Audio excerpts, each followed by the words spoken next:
Okay, dear students, today we are good morning to one and all. Today we are discussing about the Unit 1 important questions previously asked in the University JNTK exams question papers.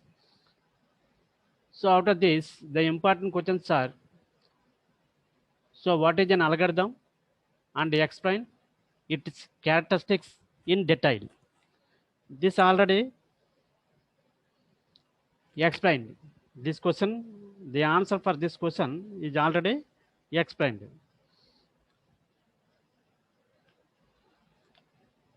Okay. Now, what are the asymptotic notations and give its properties? So, this question is also basic question. You should know what are the different asymptotic notations like big O notation, uh, that is big omega notation, theta notation, all these things you know. Already explained these things. And the properties of the asymptotic notations and the types of asymptotic notations already explained.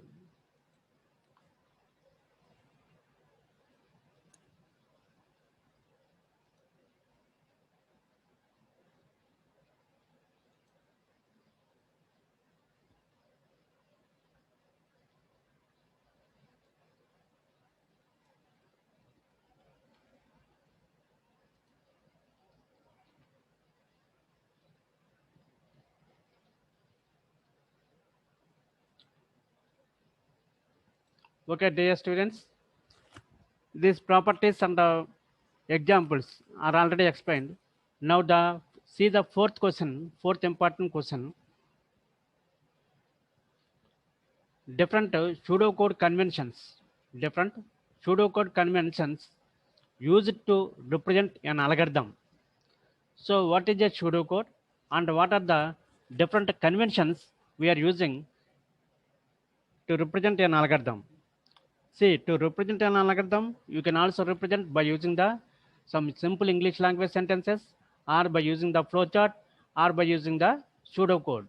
But pseudocode is very important comparing with remaining two, since it is looks like or similar to some programming. So you can implement. This is an independent pseudocode is an independent of programming language. So by using the pseudocode of the algorithm, you can implement this one in any language easily.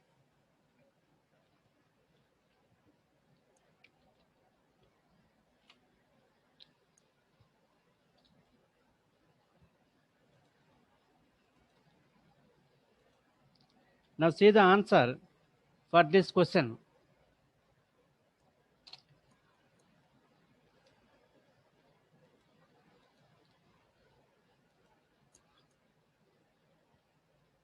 Okay, different, write different pseudocode conventions used to represent an algorithm.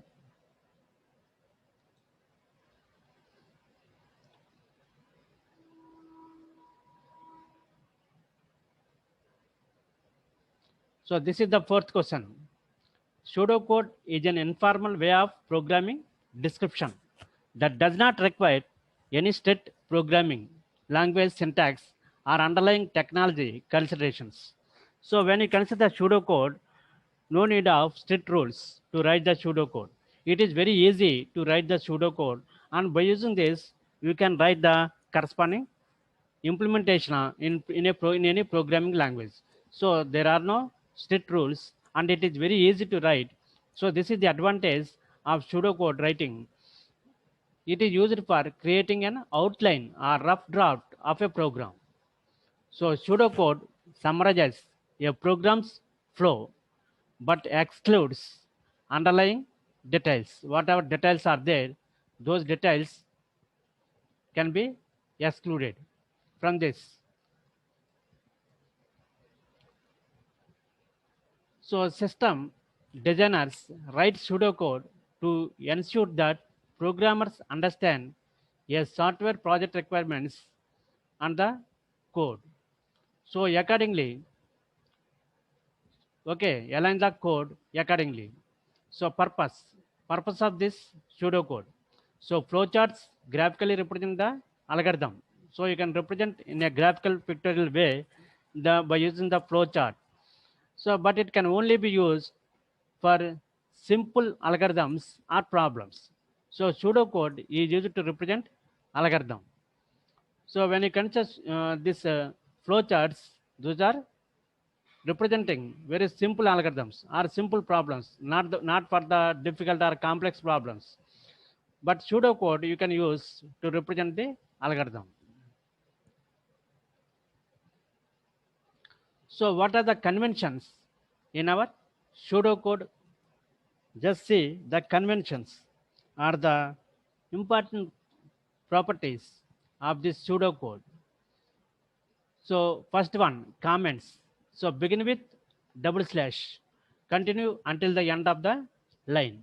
Already you know, in your C language or in your C programming language, we have used the comments. So, the comments are very important since to understand what are the statements we are using in a programming language.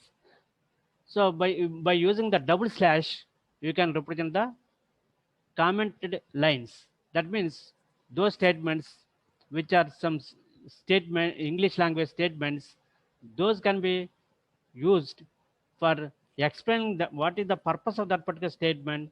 So these comments you can represent with double slash.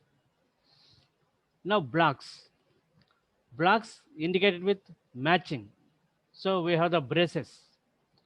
So statement delimiter, semicolon. When you consider statement delimiter indicates the end of the statement delimiter indicates the end of the statement.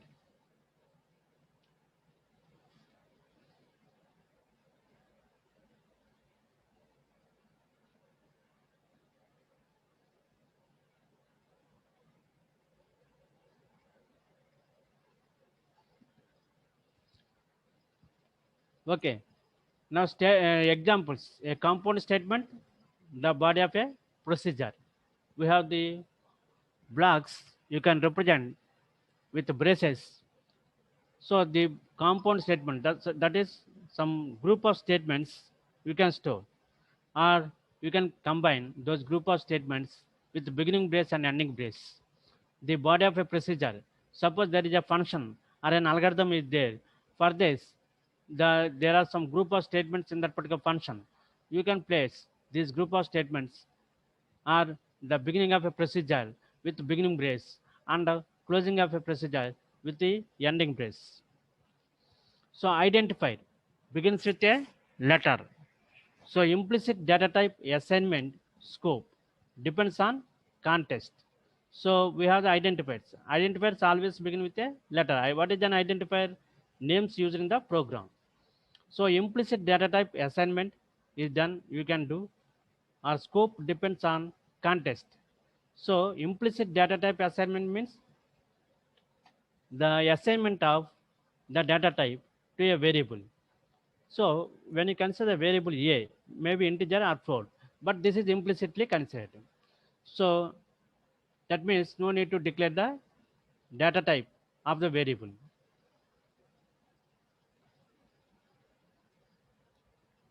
Okay, next one. Data types. Simple integers, simple one, integer, float, character, boolean, and so on. Suppose compound statements formed with records. So we have the structures similar to structures in our C language. We have node, record.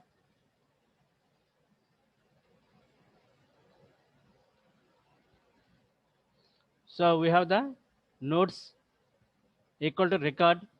So we have the data type 1 up to data type n, data 1 to data n, all these datas. Just you are representing with the data types.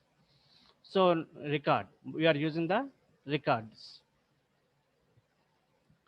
Okay, here data type n, data n. Okay, node, link pointer we are using. So records are represented like this. So assignment, when you can say assignment of values to variables, assignment of statement format. So you can assign the values. Suppose 20, you are assigning to A equal to 20. Just in your C language, if you are more familiar with C language, you can easily write the answer for the question pseudocode conventions. So assignment statement format. So variable equal to expression. Equal to the assignment operator. Expression, some statement. So that particular expression, you are evaluating that particular expression and assigning the value to the variable. Now say Boolean.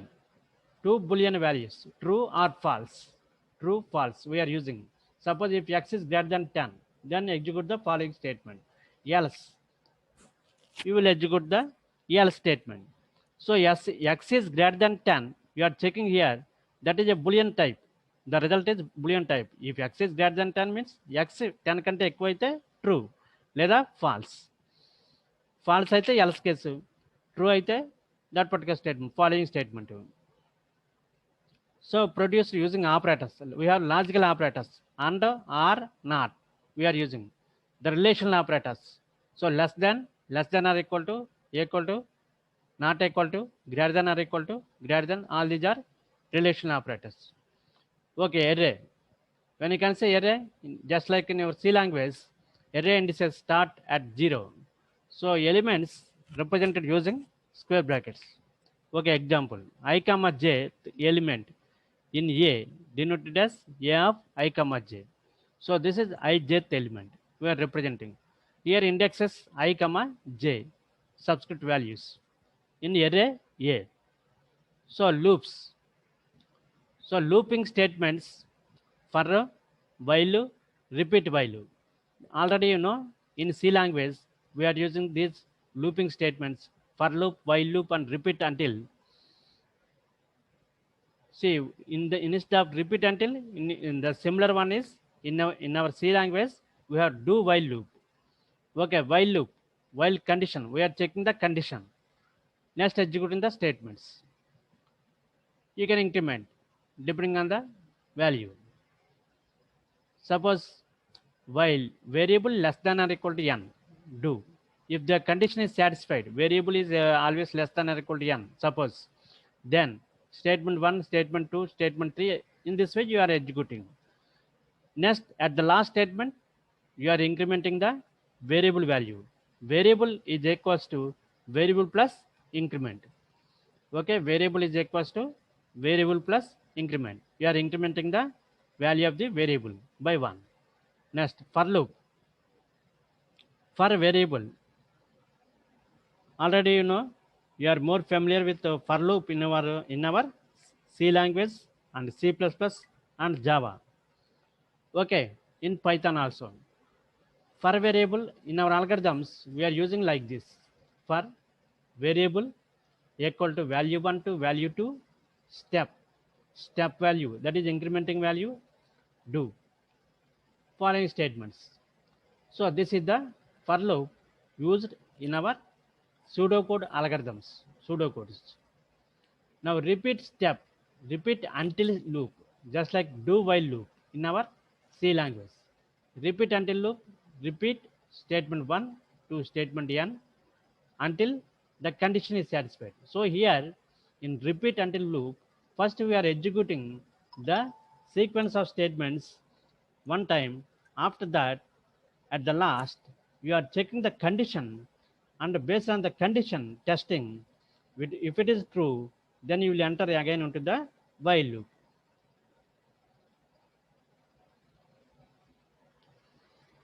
Okay, condition statements in two forms, that is form 1 if condition then statement, form 2 is if condition then statement 1 else statement 2. So if condition is true, then the statement will be executed. If the condition is false, then the statement 1, if the condition is false, then the following statement, not the following statement, else statement will be executed. If condition is true, in the second case in form 2, then statement 1 else statement 2. If it is true, then the following statement 1 will be executed. If it is false, condition is false, then statement 2 will be considered. So selection statements, switch statement in our C language.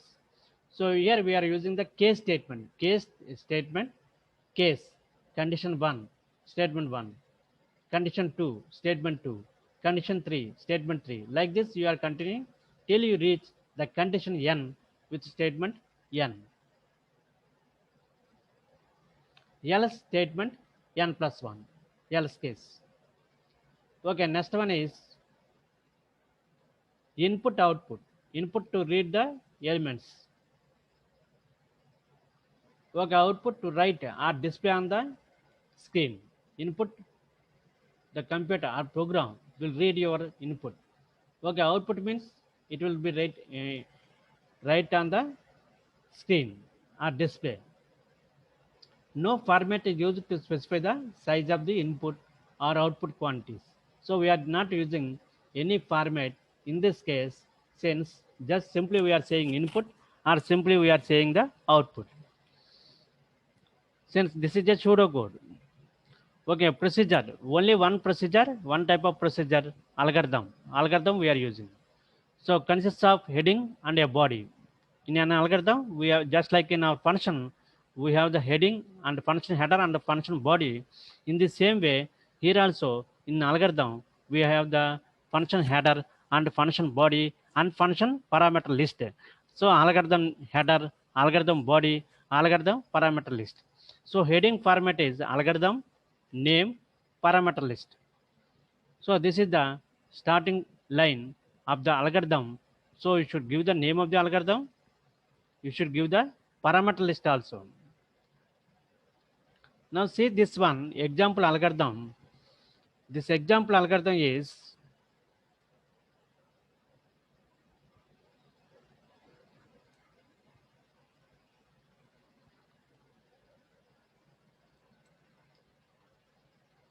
now just see the example algorithm.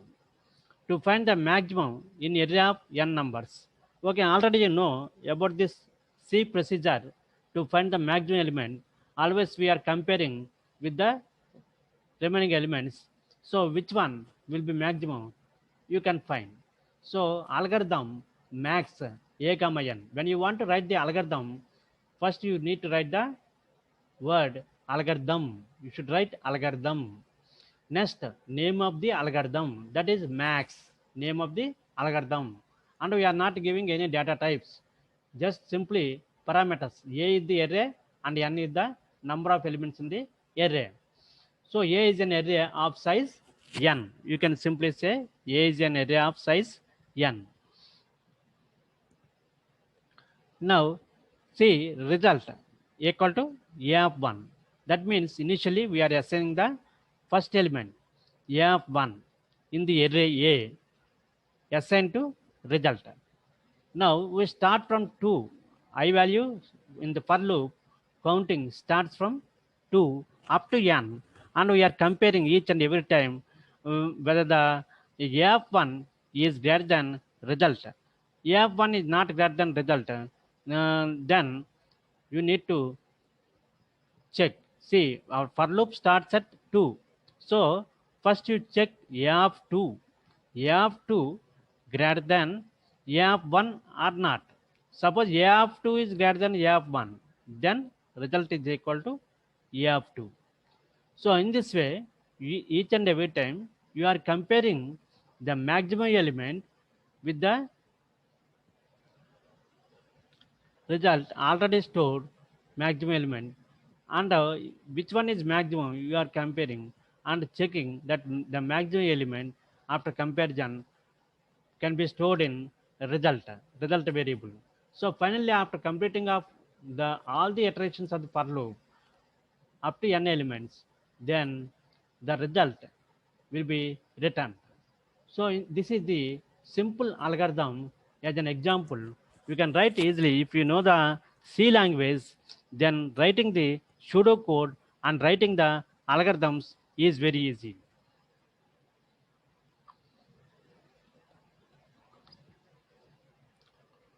So this question you can easily answer, even though you don't know, you have not studied this design and analysis of algorithms. By knowing the C language, you can easily answer the question on pseudocode conventions. Okay, next one. Write a recursive algorithm for a binary search and also bring out its efficiency.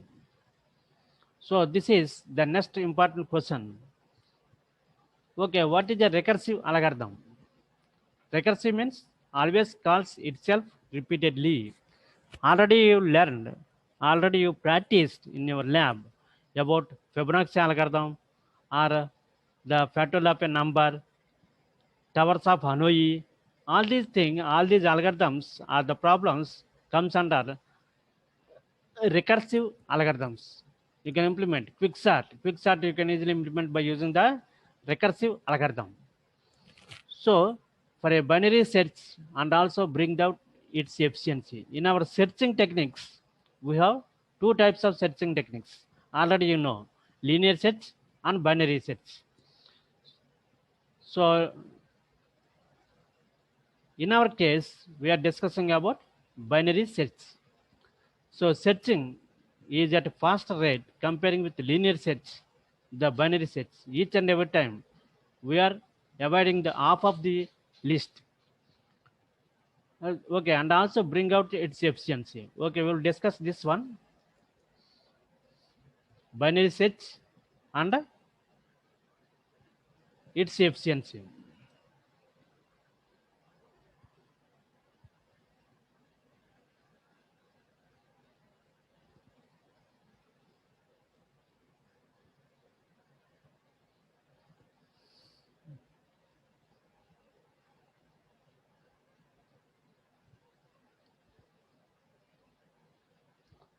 Now see the algorithm.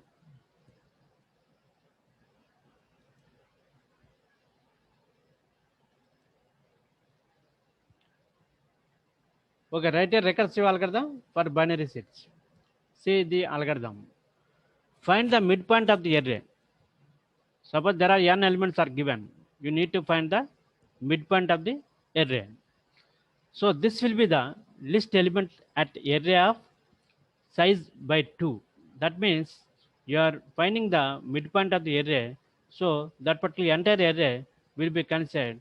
You can consider as a two parts. Okay, array of size by 2. The midpoint divides the array into two smaller arrays. So you are dividing into two subarrays. The lower half of the array consisting of the elements 0 to midpoint minus 1 and the upper half of the array consisting of elements midpoint to size minus 1. So midpoint, based on midpoint, you are considering the entire array into two halves, two smaller in size. So first part you can consider as 0 to midpoint minus 1 and second half you can consider as midpoint to size minus 1. Now in the second step, compare k to ARR of midpoint by calling the user function computation procedure. There is a function by calling this one. You can check, you can compare the key value which you want to search. You want to search for an element in the list of elements. Then you need to consider key value. Now compare the key value with the midpoint. If the key is a match, k is a match, that is the midpoint and the element which you want to find both are same, then return error of midpoint. Otherwise, if the array consists of only one element, return null. Suppose only one element is there, then you can return null, indicating that there is no match. Okay. If there is no match means you can return null. Otherwise, if the key is less than the value extracted from error of midpoint, search the lower half of the array by recursively calling search. You can call the search method, recursively call it, and again check it. Otherwise, search the upper half of the array by recursively calling search. By applying the search method, you can check the upper half. So always we are comparing with the middle element.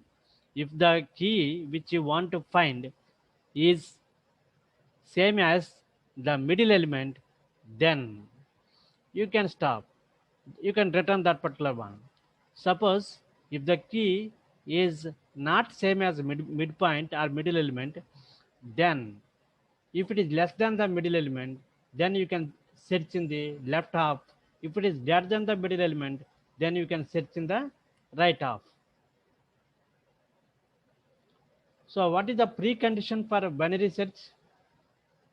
Precondition for binary search. That is, the list should be in order. The list should be in order. The sorted list.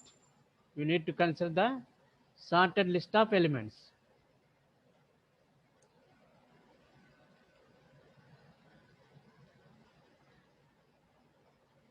So procedure, that is variables low equal to starting index of list. High means ending index of the list. In the list of elements, we have the starting index and ending index. Now x is equals to elements to be searched.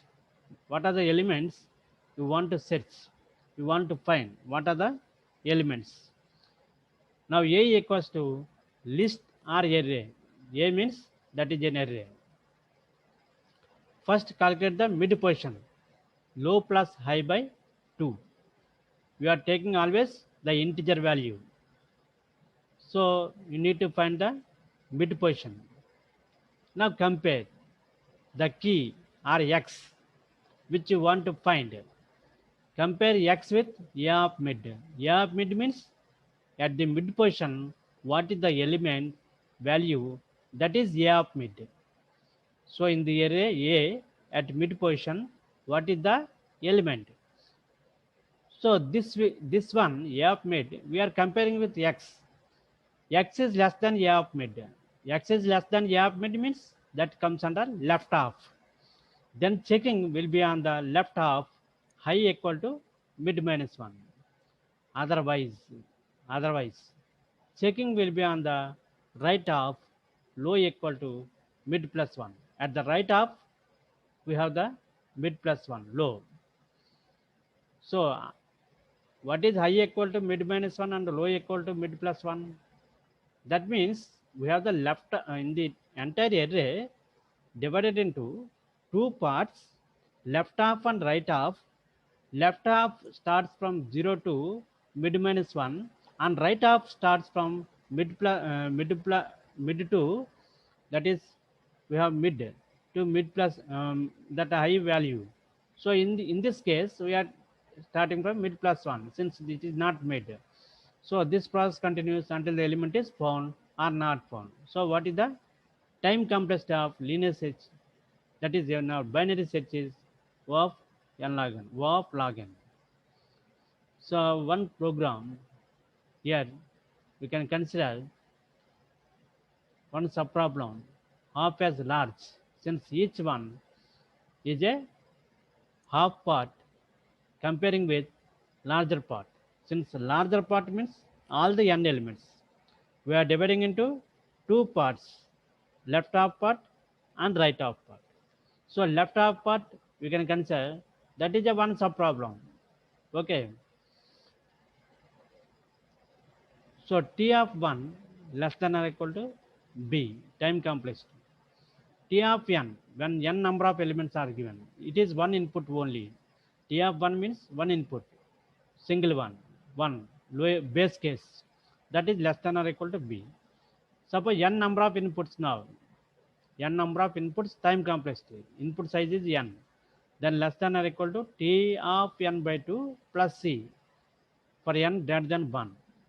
So this is for n equal to 1, first case. Second case, T of n for n greater than 1. So we are dividing into two halves, left half and right half. And suppose if the element is greater than the mid one, then we will search only in the right half. if the element is less than the mid value, then we search for the element in the left half.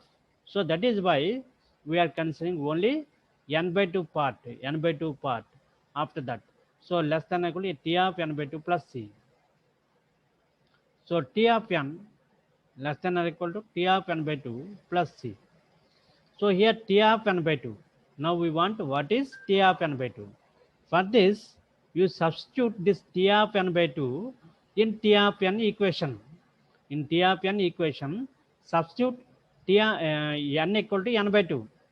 Then it becomes T of n by 2. This becomes T of n by 4 plus C.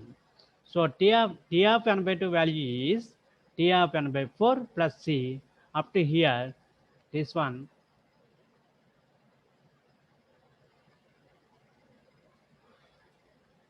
See, check here. We want T of n by 2 value.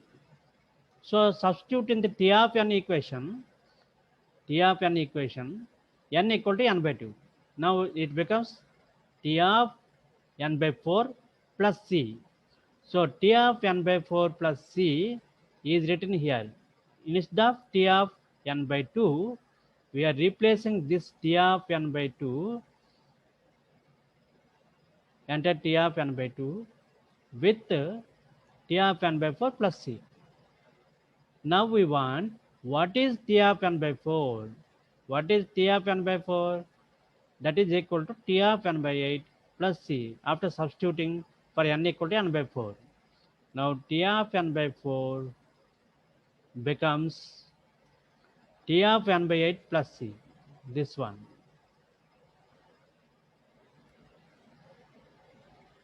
Now see, T of n by 8, again substitute. If you continue the same thing each and every time, you will get T of n by 2 power k plus kc. See here, T of n by 2. This is T of n by 4. That means T of n by 2 square. 4 is 2 square. T of n by 2 square. This one T of n by 2 cube. This one T of n by 2 power k in this way. If you continue the steps, then you will get T of n by 2 power k after k number of steps. So here C plus C plus C plus C plus, that means k number of steps, you will get kc. Since 3 steps, you got 3c and 2 cube here instead of 8. So if it is k number of steps, then you will get 2 power k plus k into c. So finally, you will get T of 1 plus c multiplied by log n, where k is equals to logarithm of n. Since n by 2 power k, we are taking it as 1, assuming it as 1, n by 2 power k is equals to 1. We are assuming. So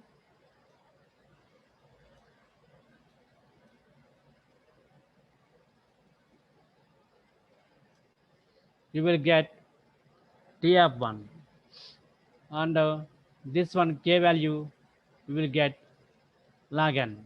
So c log n, where k is equal to log n. So T of 1 is b plus c log n.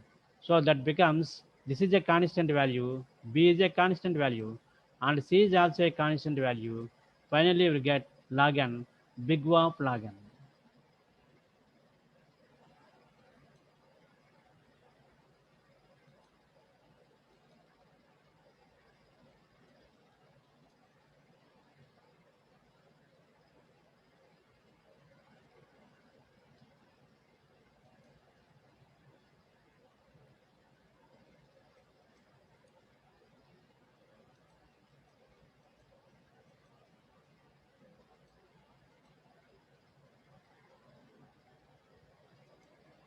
Okay.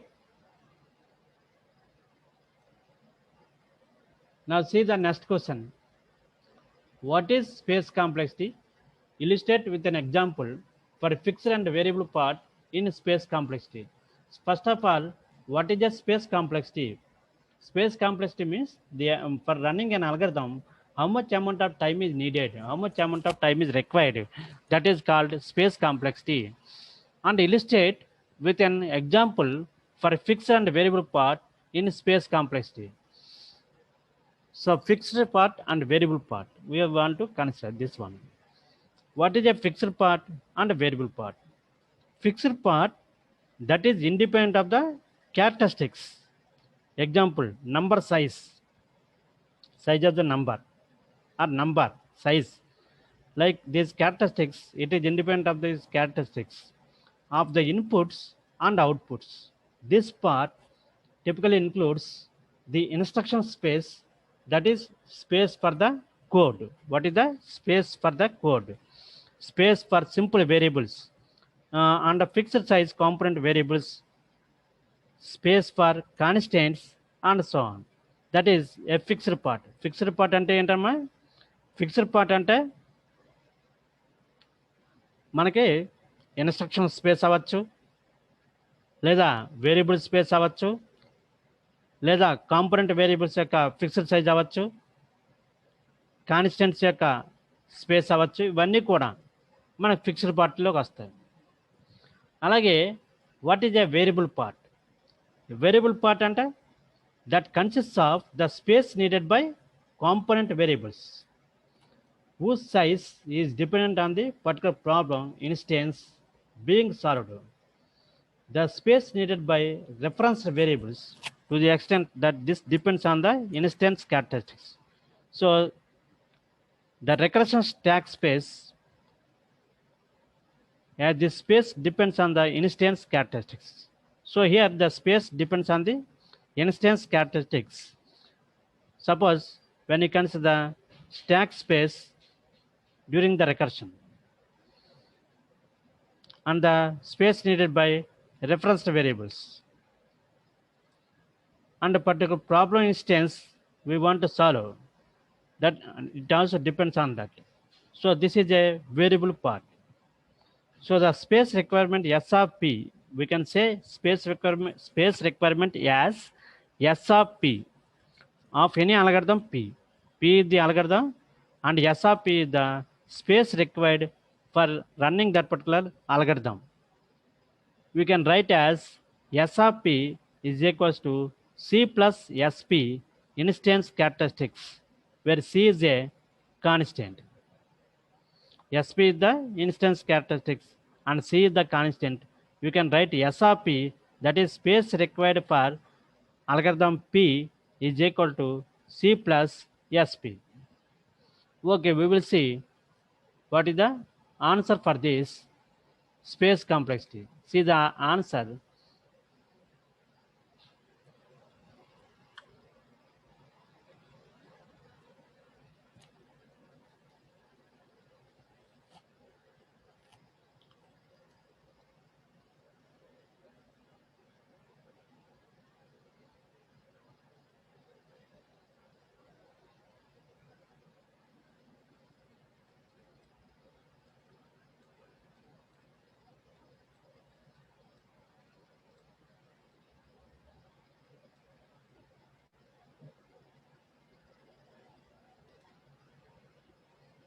Okay, whenever a solution to a problem is written, some memory is required to complete. A memory is needed. Already you know, to store the elements, you need some amount of memory required.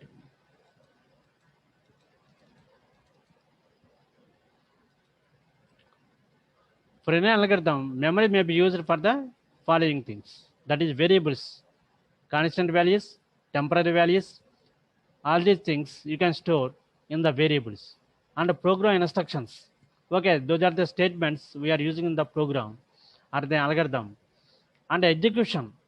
For executing during execution, you also need to store different variables or the stack space you need to store. You are maintaining the stack.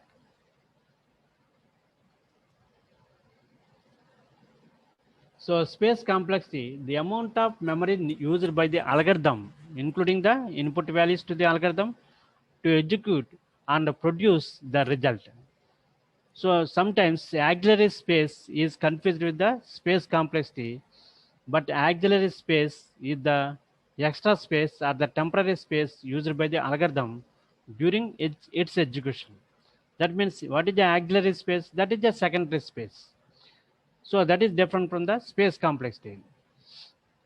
Auxiliary space means extra space. In addition to computer memory, the extra space comes under, that is RAM. In addition to RAM, RAM is a main memory, and the extra auxiliary space is a secondary memory, or the temporary space used by the algorithm during its execution. So space complexity means auxiliary space and input space. Both these spaces you can consider in the space complexity of the algorithm. So memory usage while execution. During execution of the algorithm, what is the memory required? While executing, algorithm uses memory space for three reasons: instruction space, environmental stack, and data space. So what is instruction space? It is the amount of memory used to save the compiled version of the instructions. So instructions యొక్క compiled part, and after compiling the program, you will get the file. Those things you want to store. So environmental stack, that means during execution of the program or the algorithm, you need some stack. In the stack, we are maintaining some data. For example, procedures. Procedures, when a main procedure calls a procedure or a function, then you need to store what is the status, what is the what are the local variables used in that particular procedure, return statement. So all these things you need to store. Sometimes an algorithm function may be called inside another algorithm function. One function calls another function. In such a situation, the current variables are pushed onto the system stack. So what are the present variables or local variables? Those variables we are storing in the stack. When they wait for further execution, and then the call to the inside algorithm is made. For example, if a function A calls function B inside it, that means we have the two functions. A is one function and B is another function.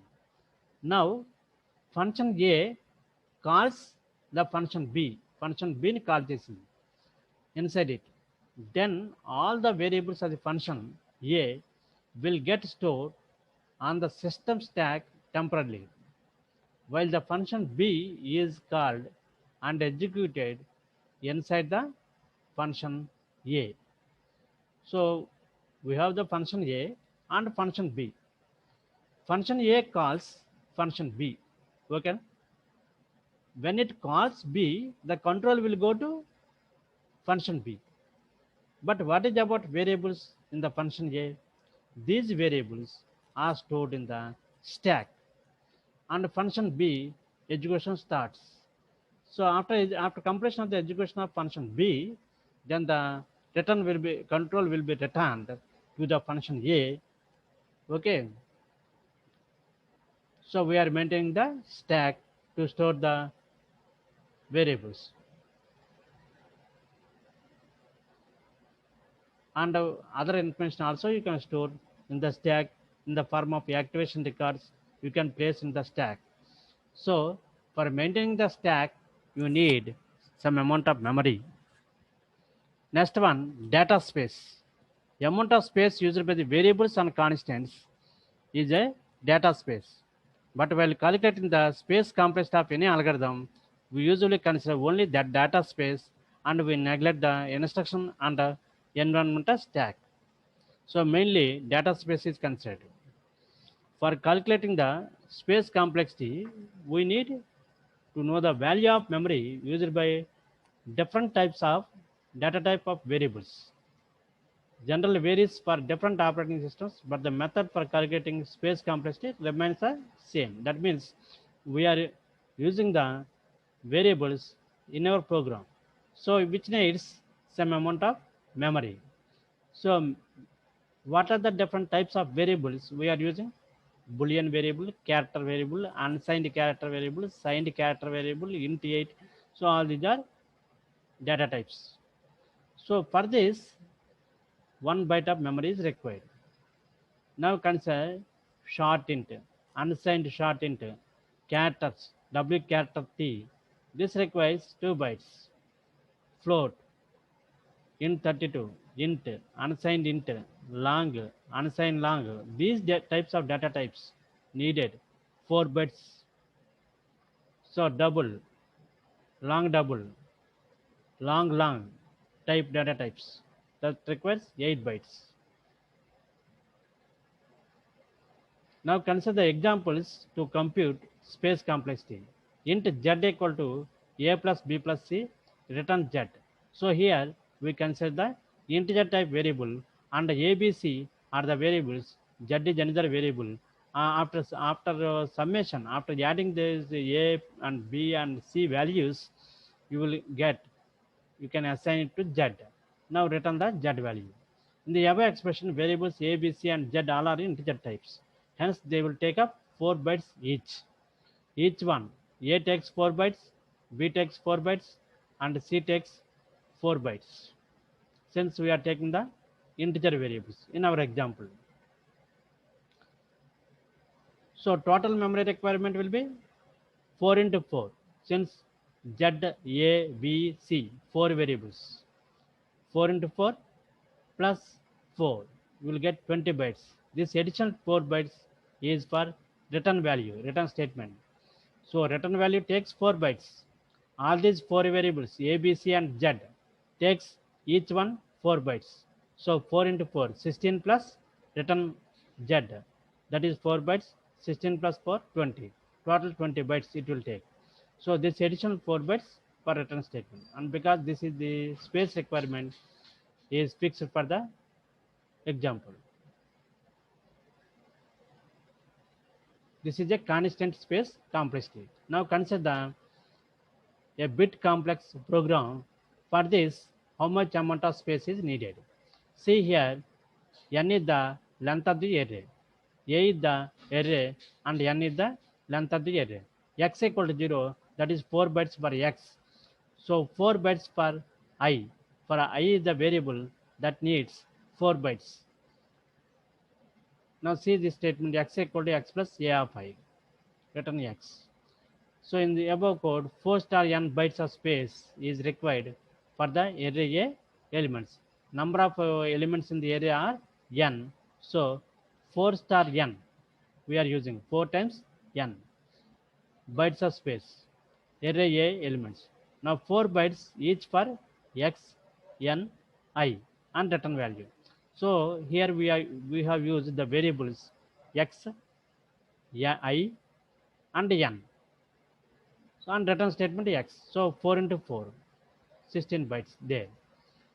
So finally 4 times n, 4n plus, hence the total memory requirement will be 4n plus 12, which is increasingly linear with the increase in the input value n. If the size of the n is increased, then the amount of memory requirement is also increased. Input size. This is n is a input size or array, number of elements in the array A. So hence it is called linear space complexity. Since we are using the 4n plus 12, n is a linear. Similarly, we can have quadratic and other complex space complexities.